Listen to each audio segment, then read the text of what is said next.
এই যে ভাই আইসক্রিমের দোকানে যাইতেছে, আমিও আইসক্রিম কেনার জন্য। দেখি একটা কম দামে একটা আইসক্রিম লই।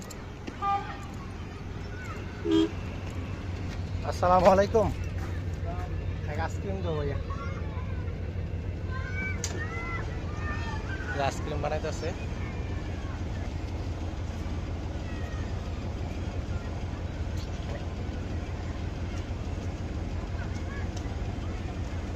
कितने है भैया? 2 रियाल है। इस आइसक्रीम निलाम बिस्मिल्लाह।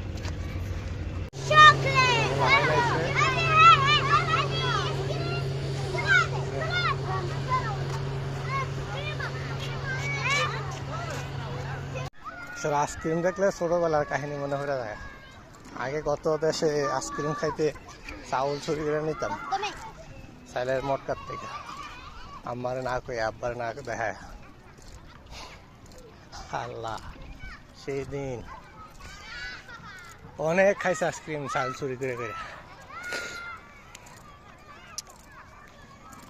আর আইসক্রিম মানে আলহামদুলিল্লাহ নিজে টাকা কামাই করি, এখন শখ পূর্ণ করতে পারে চাইলে সব কিছু। ছোটবেলার মতন মানে আনন্দ বড় হইলে আর থাকে না। ফ্যামিলির জন্য, নিজের জন্য, সবার সন্তানদের জন্য, বাবা মার জন্য, বউর জন্য, সবার শখ পূর্ণ করতে করতে নিজের শখের সময় যায়।